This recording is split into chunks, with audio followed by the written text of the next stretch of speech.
Hello. Thank you so much for your patience bearing with us. We had some technical issues on our side. So we're so excited to be here for another live Q&A with Kobo Writing Life, and this time with Clare Lydon. Thanks so much for joining us, Clare. Oh, no, thank you for having me. It's a pleasure to be here. And where are you coming from? London town, and I just had to shut all my windows because it's really hot here, which is very unusual for London. And there's just been some sort of mad police chase around my area, very unusual. So had all these helicopters swirling and loads of police running around. So it's been an exciting afternoon.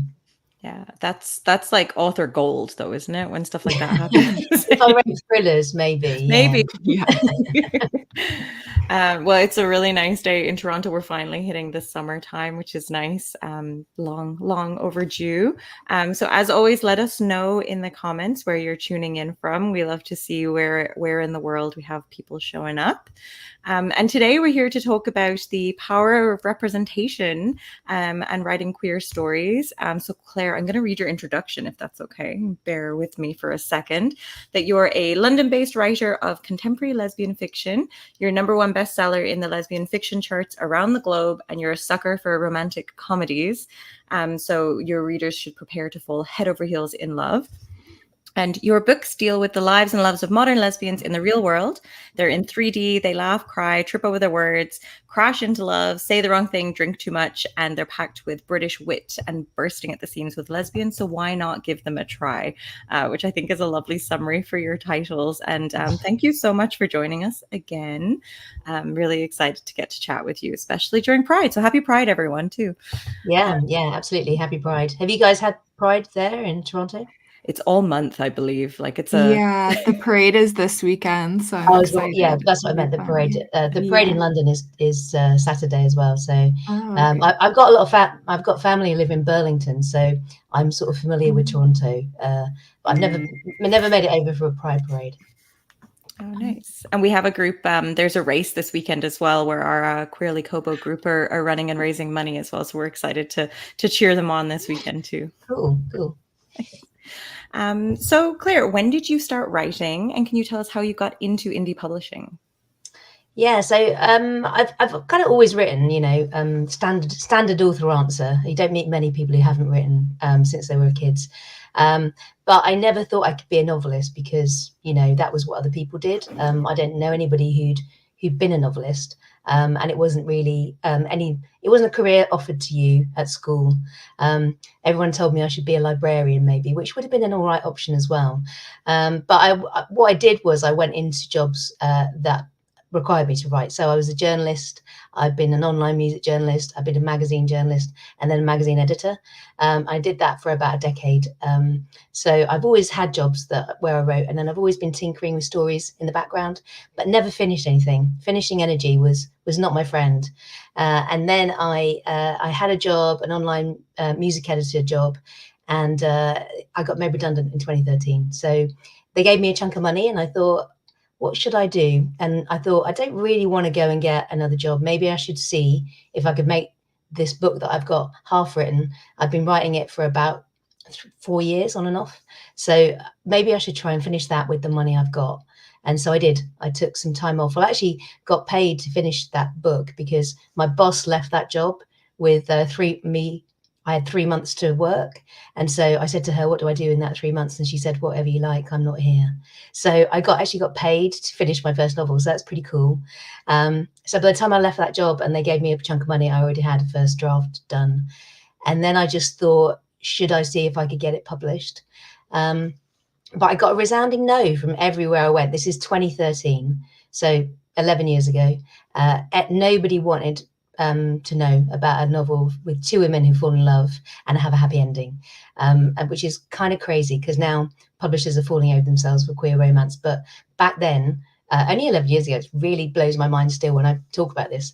I queried agents, I queried publishers, nobody wanted to know. So then luckily I went to a lesbian arts and culture festival and I met some other lesbian romance authors who told me about doing it indie. And so yeah, I thought, well, I'll give it a go because, having worked in publishing, I knew some people who could do a cover for me, who could do who could do an edit for me. So I was surrounded by people who were useful. Roped all my friends in, released London Calling, and yeah, it shot to number one in the charts all around the world, which was amazing, and very unexpected. Didn't know what to expect at all, and I went into it knowing nothing about indie publishing, and it was a steep learning curve, and still learning today, 10 years later. But yeah, it's I think indie publishing really changed the game for all the stuff that wasn't being published, because if you look at it, publishing is still a very middle class, straight, white environment. All the gatekeepers are that generally, and so and still today it's true. Even though now that they're happy to publish queer romances, but only so many.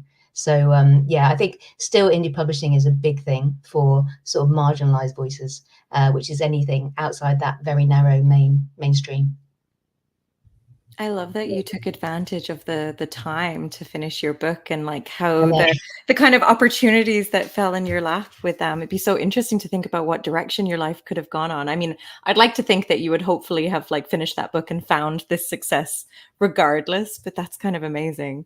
You never know, do you, though? You never know. Yeah, I always think that as well. I think, I could have left that job and gone into, I don't know, some other magazine or website, and yeah, it's kind of strange. And I think things quite often come out of that, right? It's like adversity. You're sort of thrown off a cliff, and then you have to sort of decide which way you're going to land. That's a really bad analogy, but you know what I mean. Hopefully with no broken legs. Yeah, hopefully with no broken legs for sure.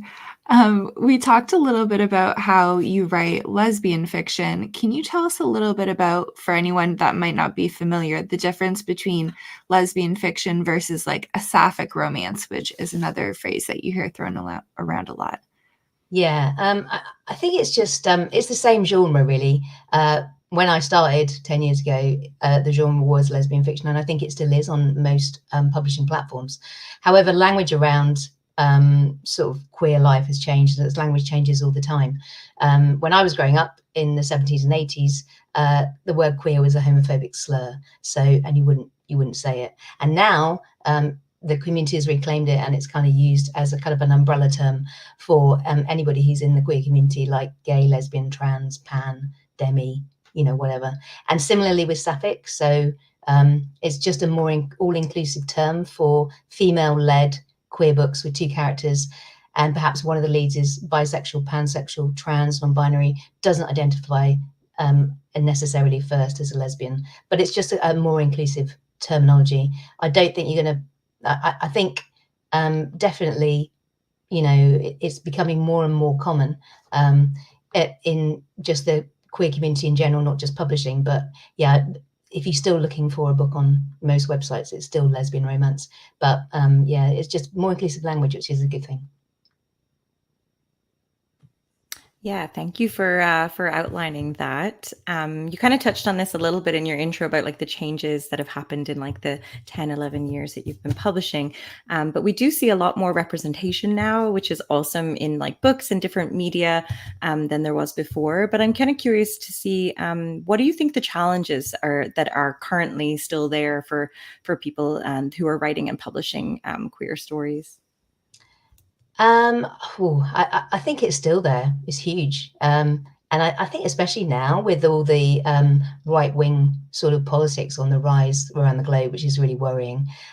For instance, I've started Facebook advertising recently for my books, and I get a lot of homophobic comments on those ads. So I mean, I think that's that's one challenge. But I think it's still just we're still living in a very sort of straight white world, and so any representation is a huge step forward. And I mean, for instance, I was just at a self-publishing live conference. I spoke at it this week, and I met some women there who they part of a group called Later Life Lesbians, and they were sort of saying to me that my books really gave them hope, because they just sort of coming out in their 40s, 50s, 60s and beyond, and they're reading stories that they don't see represented in movies or books or films or anywhere, even in newspapers, magazines, and just stories as as she said to me, of real life people leading realistic lives, going about their business and finding love and having a happy ending. And that representation on the page means that they can visualize it for themselves in their heads. And it was really, you know, it was really humbling actually to hear it from her. And it's kind of the reason I do it, because the reason I started to write was when I first started reading, well, when I first found lesbian romance, all the books were set in the States, and they all seemed to be at ranches, and all the lesbians rode horses. And while who doesn't love a horse riding lesbian, I wanted something that was more relatable for me, and so that's why I started writing the London Romance series. So I think just representation as a whole is huge, but it's not just about lesbian romance. It's, you know, like it's all the other different genres under the sort of sapphic and queer umbrella. So, you know, I was asked at the conference, did I include trans characters in my books? I haven't as yet. It's something I probably will do in the future. I've had non-binary characters, bisexual characters, pansexual characters, but you know, it's just really important for everybody to see themselves represented, because, you know, you just don't see it in life in general. So and it's really important as well for other people who are not queer to read these books as well, because they're not just for queer people. You know, I've read a million straight books in my life, so, you know, widen your horizons. Absolutely. And we've dropped a couple, I think Vanessa's dropping links in for your books in the comments as well. So you can check them out for the people that are watching. And I think something that is kind of like, I don't want to say crazy, but so surprising is that like your books having a happy ending is considered like unusual, maybe not now, but was at the time. But can you speak to that a little bit as well, about like how important it is to like normalize people just having happy lives from all types of backgrounds?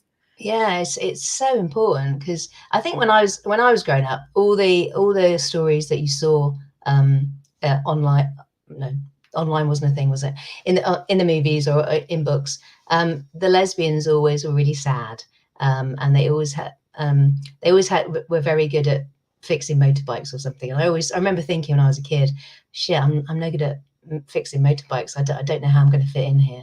But they always had to be sad. And they always had to be struggling, and also quite often ended up dead. So or psychopaths or killers or something. So there was never any positivity around sort of people, any of the queer community just living normal lives. And that is, you know, generally the majority of us. we have, you know, the same crumbs in our margarine, and we have the same trouble with tax bills, and yeah, it's very dull most of the time, with, you know, with rainbows all around it as well. But yeah, it's really important for people to see that, because, you know, it's nerve-wracking if you're not acquainted, as all these women in this later life lesbian group said to me. But also it's just for younger kids coming out as well. You know, I've had emails from people age 15 to 90 who've read my books and just, you know, seen themselves reflected and thought this is something that could happen. So it's really, really empowering. And yeah, I always encourage people to write more queer romance, because we need it. We need happy queer stories. Agreed. I think that's so important, because yeah, there can be some part of the journey that's maybe like a bit of a struggle, but it doesn't have to be the whole story, for sure. No, I mean, there always has to be you know, obstacles and drama, because otherwise the fiction isn't very good. It's just a bit sort of dull. So yes, throw a bit of drama in there as well. It has to be balanced. Yeah. For sure. So speaking of your romance, your books are kind of known for your first kiss scenes. What makes a perfect first kiss scene for you, and how do you keep them fresh in each book when you've written a decent amount of romances at this point? I know. I always think this at the start of every book: how am I going to make the first kiss scene okay? But readers seem to come back and say that they still like them, so that's good. Few so far. Yeah, it is a challenge. I think first kiss scenes for me are more important than the first sex scene, because it's when the two characters come together and they break that tension that they've been building up and up and up since they first met. So yeah, as romance novels are a process of these two characters coming together, getting to know each other, it's when the not only the physical barriers come down, but the mental barriers as well. So the first kiss scene is really crucial, because it's just when they give in to what they've been thinking and feeling the whole time. And I always say, like, kiss scenes and sex scenes are kind of like action scenes in action adventure books, and the fight scenes in, you know, they're similar kind of things, I suppose, and the car chases in, you know, whatever. So but they're really crucial to the plot, but also they've got to just have all the feels right, get you swooning. So that's what I'm aiming for. And I think you know, romance novels, they do follow a sort of formula, but in my book it started with a kiss. That actually does start with a kiss, so that was unusual, because they kiss in the first chapter. So if you want to see a more unusual book of mine, go for that one. And I think similarly, the first kiss in Before You Say I Do, my book about a bridesmaid who falls in love with her bride, that one happens really late, and so the tension had built up, and I think that's what keeps people turning the page on that one, because they're like, oh my God, kiss already. I'll have to keep that one in mind. That sounds really great. Yeah, there's definitely that moment, like, as a romance reader, I'm very familiar with, where like the tension has been building for so long, and maybe I'm reading at night and about to go to sleep, and then it's right when they kiss, and it's like, okay, no, I have to keep going and read the more of the book now, because you finally hit that moment. Yeah, definitely. I think as the writer as well, I'm invested in the same way. So if I get there, and I normally just carry on writing, like, you know, maybe I've got my 2-3 hour window of writing that day, and then I'm like, nope, I've got to carry on. I've got to see this scene through. Yeah, was there ever any like first kiss scene that you kind of struggled with, or like, are they the fun ones to write? Like, is that the kind of... I think I really do like writing the kiss scenes. I sometimes struggle with the sex scenes, and I think that's a common refrain with writers. I was with another friend of mine this week, and she was saying, no, she loves writing sex scenes, so her books have a lot of them. But I think struggling to keep sex scenes fresher is more of a thing than keeping first kiss scenes fresher, which is weird, because you can take your sex scenes and do more, you know, different things than the kiss, which is the kiss. Nice. Well, as we're speaking about like how you're writing those scenes, I'm kind of curious about your writing process in general. Are you a plotter, pantser? How do you structure your writing around a book? Well, this has changed actually, and it has changed in the past. I'm sure it will change in the future, but I write to a vague plan, and I probably have done that since about book 4 or 5. So I plan it out, and then about halfway through, I realized that it's not going to work. So then I replan it, and then about 3/4 of the way through, I replan it again. So it's not fixed. And I think, I think I do a lot of my research. I'm quite unusual as a writer, and I think this comes from my journalism background, in that I speak to people a lot of time for my research. So most writers I know, that's the last thing they ever want to do, is speak to people. So they do all their research online, or they look on they read books or magazines, whereas, you know, I ring people up and speak to them. So, like, for instance, I wrote a book called Christmas and Mistletoe, set in a Christmas tree farm. So I rang a guy who runs a Christmas tree farm, spoke to him for 2 hours. I think he was very lonely on his Christmas tree farm, so he's very happy to speak to me. So that was really cool. So I got loads of information that I could then use in that book. But quite often I leave my research to the last minute, because that's what I do. So then the plot changes. Did you send him the book after? I did. Nice. He invited me to his Christmas tree farm, but it was like 3-hour drive away, and I don't drive. So I was like, oh, it's very kind, because he was like, come over tomorrow, I'll make you lunch. I was like, oh, bless. You'll have to write a book all about this person as well. Nice. So you're sort of like an agile planner, I would say, then, maybe. Okay, I like that. Agile. Yeah. Just came to me. You can I like it. I like it a lot. I'm not normally called agile. I did another one where it started with a kiss set in a vineyard. So I went to a tasting in a vineyard, and then I spoke to the woman, and then I interviewed her for 2 hours. So I sent her the book as well. It's a great marketing strategy. Yeah. It's like really niche marketing. Yeah, very niche. Yeah. Love it. Also a fun research strategy too, to go to the vineyards and do a tour and everything. It's It one of is those things definitely. that I like to hear authors taking advantage of. It's like plotting a book in a certain area so you can travel there for research. It's Yeah, nice too. yeah, absolutely. I wanted to talk about your marketing a little bit. So, what marketing do you find works best for authors publishing widely? And are there any differences that you would say you run into marketing queer stories or your lesbian fiction versus more of mainstream genres, we want to say? I don't know if, I mean, I guess take the first bit of the question first. Like my main marketing stuff that I would say is my newsletter. So I started a newsletter, I think on book 3 or 4, and it is like the core of my marketing. So, and it's how I get to know my readers and how I connect with them. So I send a newsletter every 2 weeks, just telling them what I've been up to, what I'm reading, what I'm writing, how many cups of coffee I've had, what kind of what books I've read, and I give them recommendations, and then I ask them a question and they reply, and then I give the answers to that every newsletter. And I think every time I release a book, I send it out, and then that is a great form of marketing, but it's also a great form of connection as well. So I love doing that, and it's a core sort of foundation of my business, and it's a great way to just connect with readers. I also do Facebook ads, and that's changed over the years because, and this is probably the key one where it's different for queer stories as opposed to mainstream genres, because Facebook ads were big. You know, in 2016, I think I signed up for a course, but they just didn't work for me because if you put lesbian in the targeting, you don't get what you think you might get, or maybe you do get what you think you might get. So it didn't basically take readers to the right readers to my books.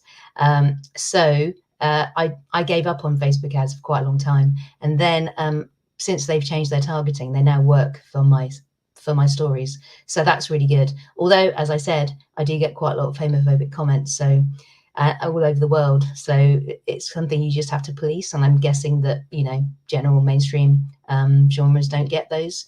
But I'm thankful that they do work, because it just means I can find more readers, and that's great. I think social media as well can be good. I am active on Instagram and Twitter and Facebook. I'm just starting to try and redo my TikTok, but it's, you know, it's just a lot to fit in. There's only me. So I'm not shy about doing videos. It's just remembering, you know. But I always think the best form of marketing really is to write the next book, because more people find you every time you launch a book. I've just launched my new book, Just Kiss Her, and more people find you every time you do. So, and podcasts as well, I suppose, as well. I have done podcasts in different guises for 10 years, and I've just stopped.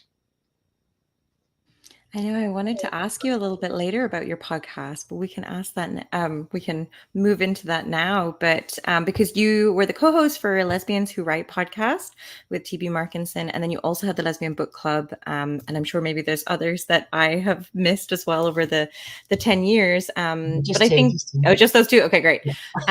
But one of the great things about podcasting is that, you know, with a lot of the content being evergreen, like that is still available or for users who, or for listeners who want to find that material. But just curious, especially the Lesbians Who Write, it seemed kind of perfect to end after 200 episodes. But what kind of prompted that? Was it just to focus your time in different areas? Yeah, curious about why you stepped back.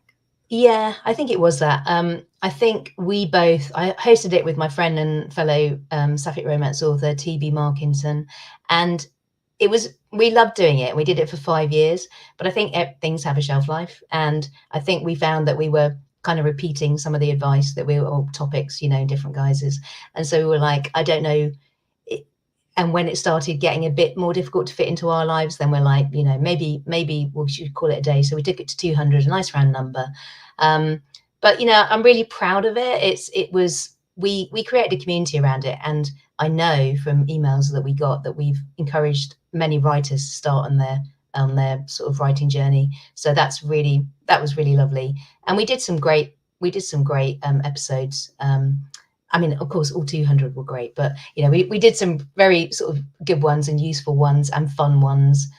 So, you know, we could talk about anything from boobs to newsletters to I don't know, decluttering your mental workspace. So we covered all sorts of things, and it was great to do, and it made me realize that I do know quite a lot about indie publishing, because sometimes you forget, even though I've been in it a decade. So it was really good to do, but I think it's the right time to step back. And I always think that if you want something new to come into your life, you have to make space for it.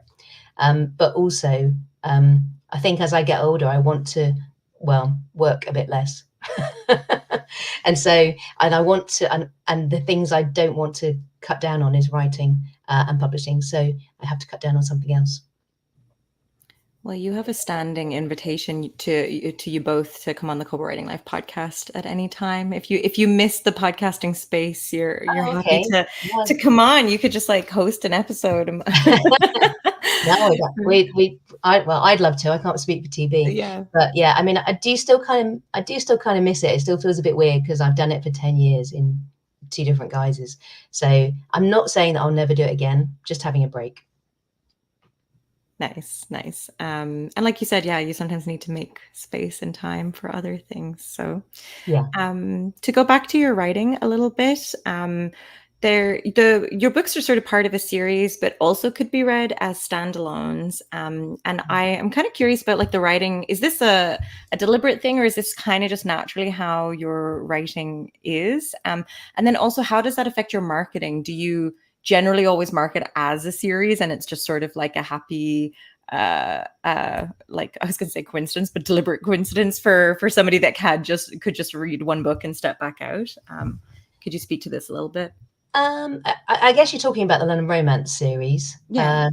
So I've got more standalone books than I have in the series, but I've got a 9-book series called the London Romance series. It's where it all started for me. My initial debut novel was London Calling.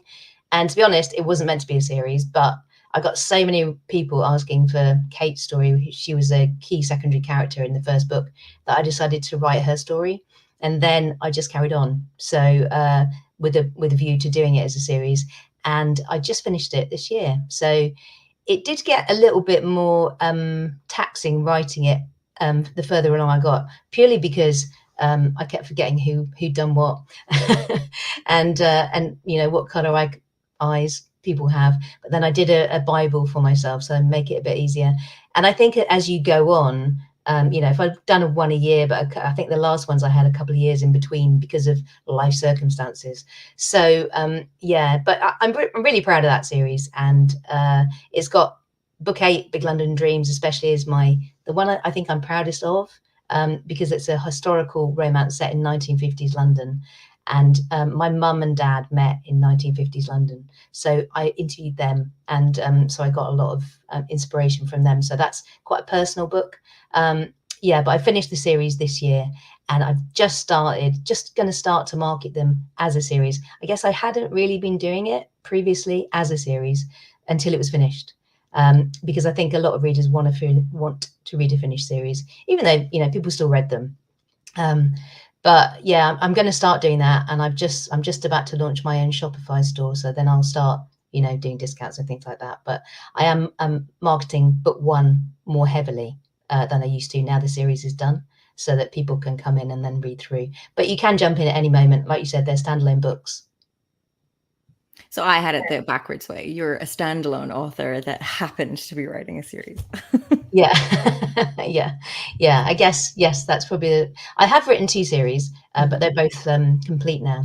And I'm thinking maybe if I did another one, I might just do a trilogy, because doing a longer series is more taxing, purely just remembering what's happened. Yeah, I mean, maybe you have a fan out there that sometimes they create the wikis for like different series that can kind of track this stuff. But yeah, I can imagine it'd be really hard to track, especially when you're going into the 9th book of like, where were they from? Or yeah.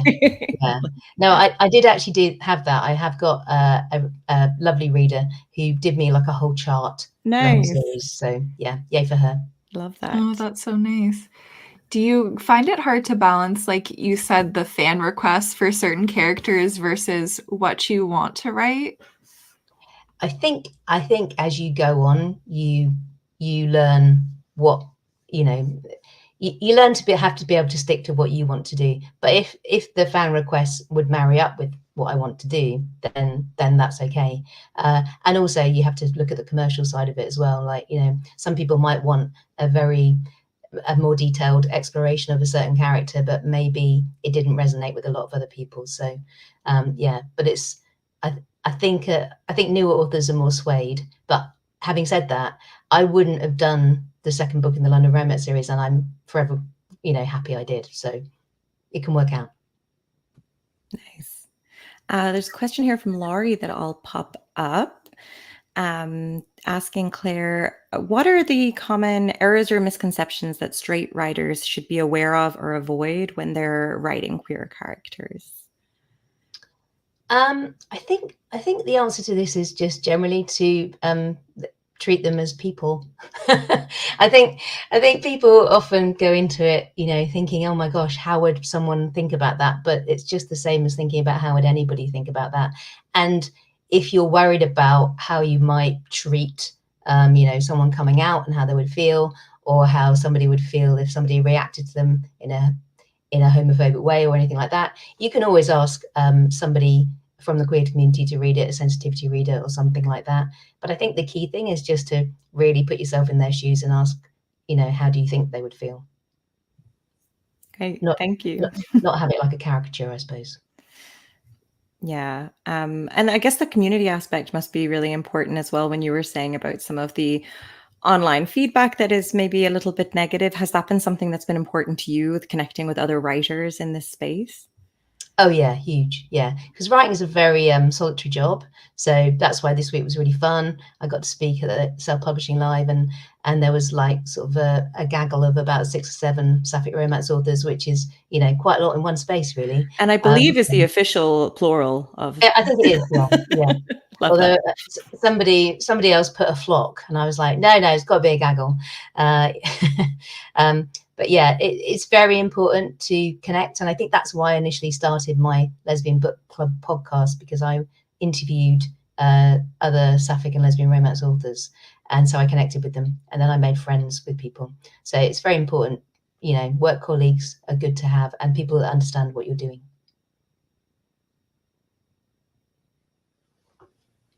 That's a great point. So important to find a community. And I found most authors are so welcoming in the indie author space. So it's great to take advantage of that as well. Yeah, absolutely. It's a very non-competitive space. So that's good, because, you know, readers are voracious. You know, I will always happily recommend other authors I love.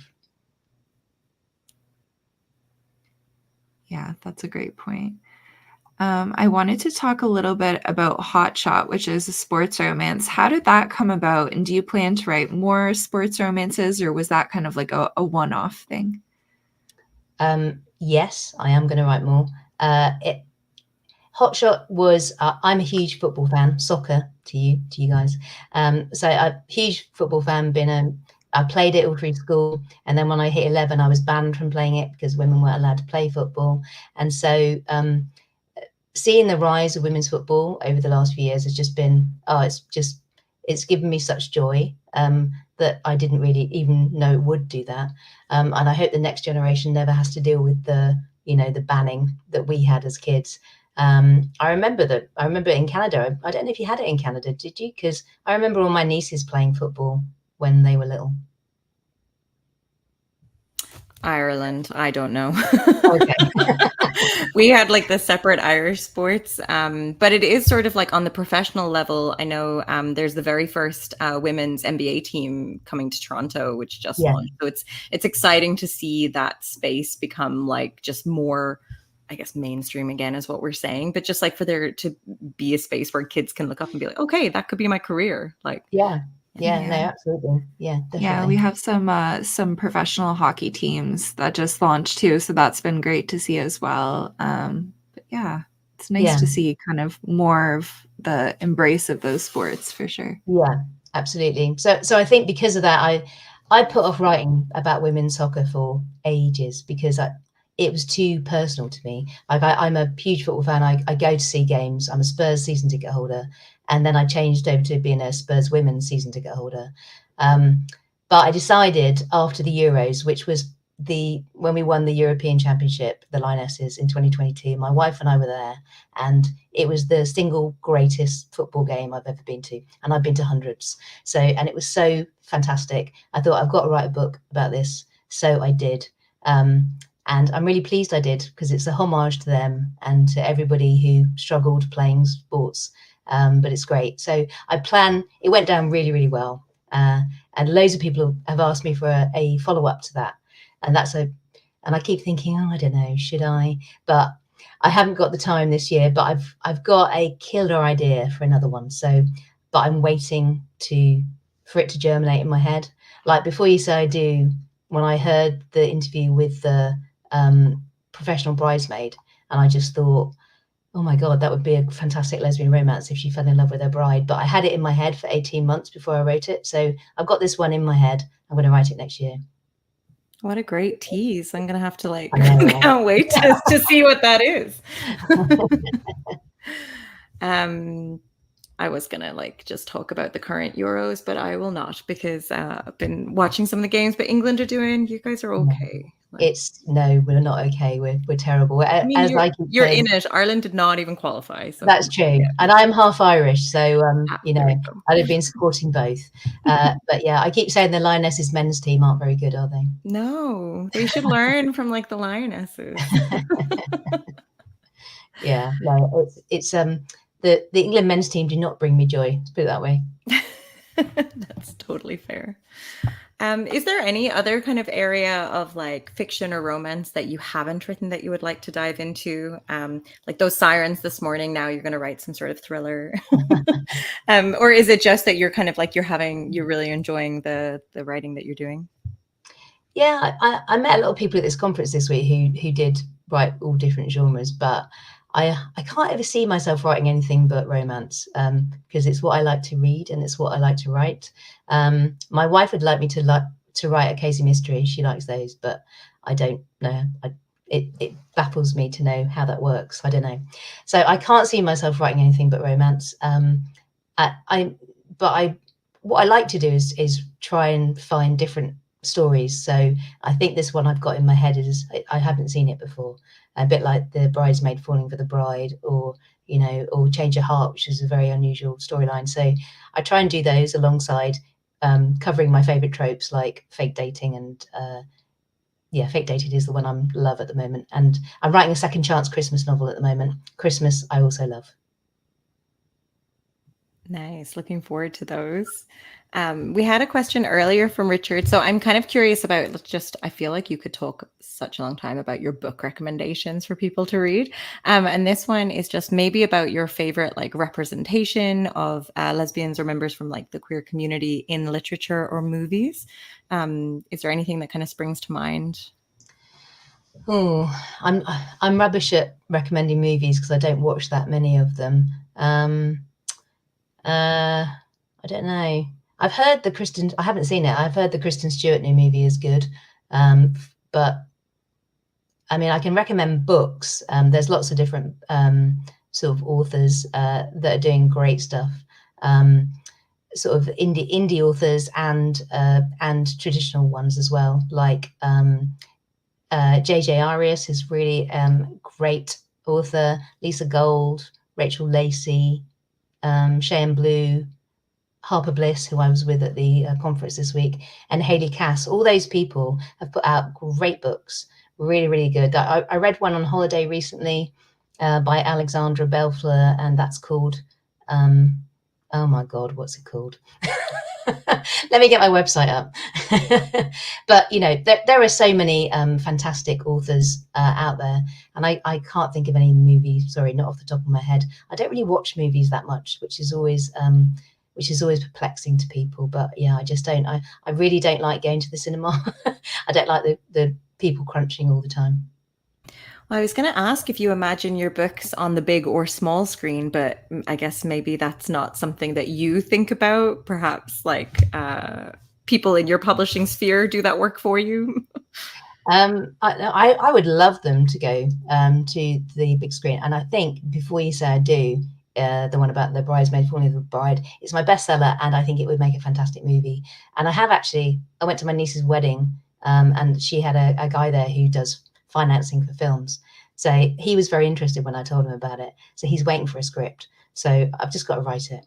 But yeah, it is something I like. Having said I don't watch a lot of movies, but I do watch TV, and I loved I Kissed a Girl. I don't know if that's made it across your way yet, but that's a lesbian reality dating show, and that had great representation in it.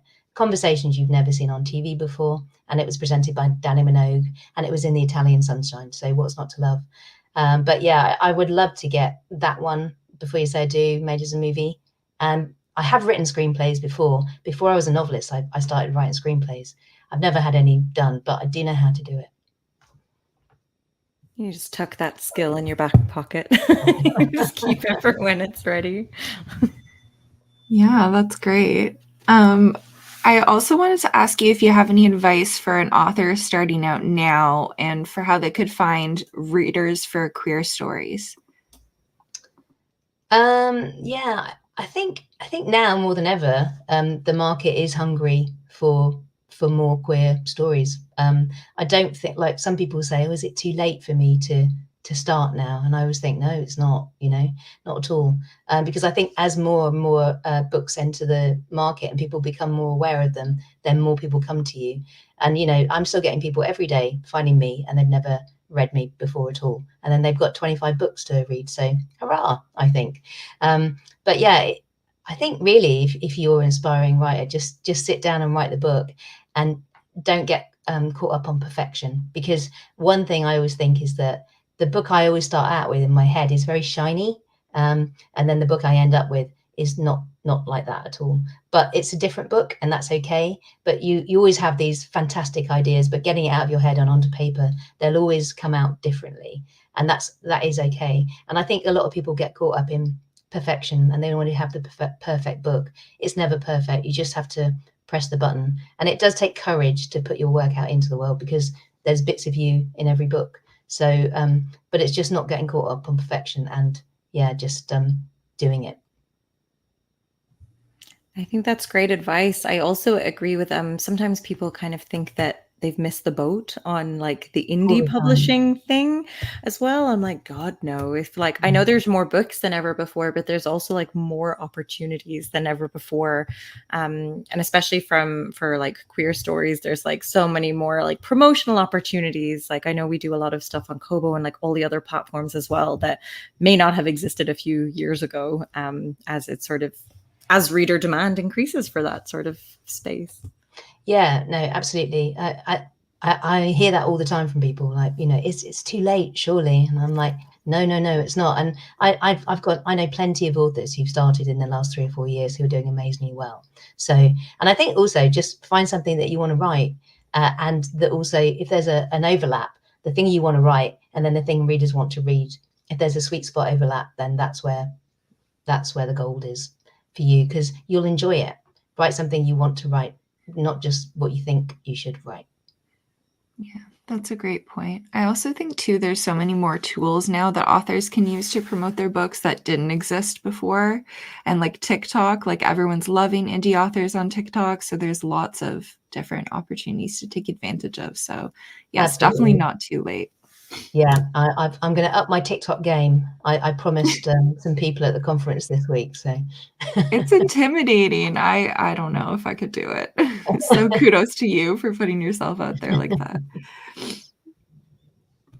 I certainly could not do that. So there we go. So would you say for an author starting out, because the newsletter has been so valuable to you, would you kind of advise them to like start trying to build that audience?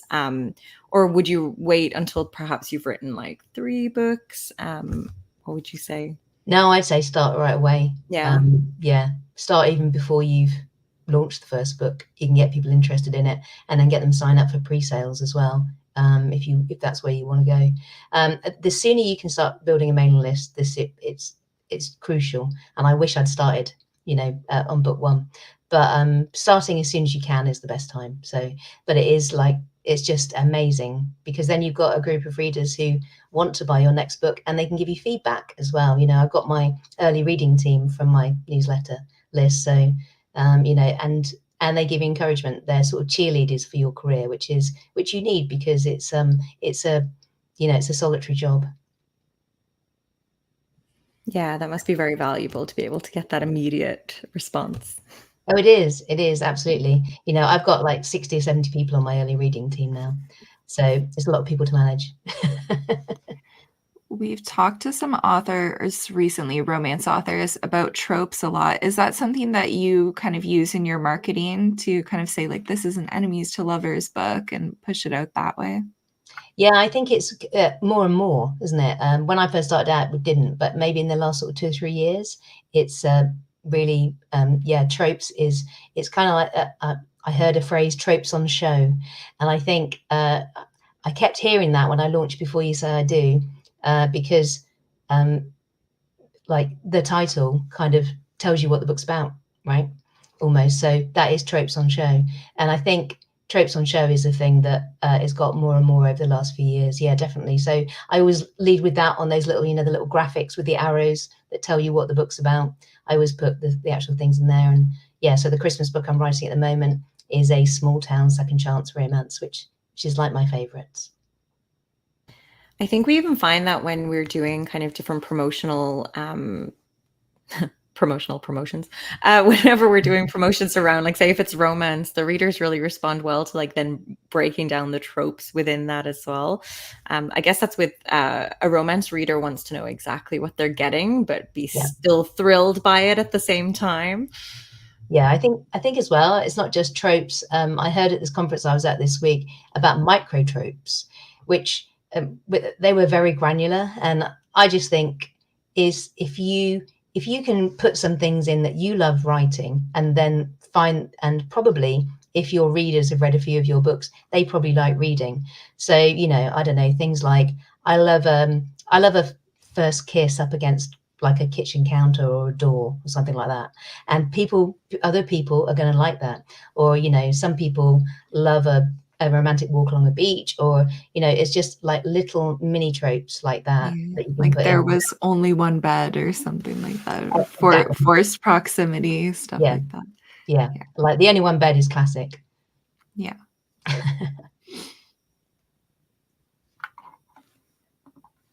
I always like the official sounding things where you call it a micro trope. Just makes it sound like it's been around forever, but there's always a new term that we have to kind I of know, get right? around Yeah. to. Language is always changing. This is a new one Yeah. on me this week. And I was just thinking, isn't that just stuff you write? But okay. Yeah. Yeah, you're just like describing it in a different way. Yeah. Totally. Yeah, just stuff that you write, but I guess just finding ways to find the readers that love the microchips and tropes and marketing it that way. Microchips, like you say, Microchips. microchips, yeah. I think it is just another thing of tropes on show, isn't it? And Yeah. I always know the overarching trope I'm writing, but I need to drill down and find some micro tropes I can put on these arrow graphics, don't I?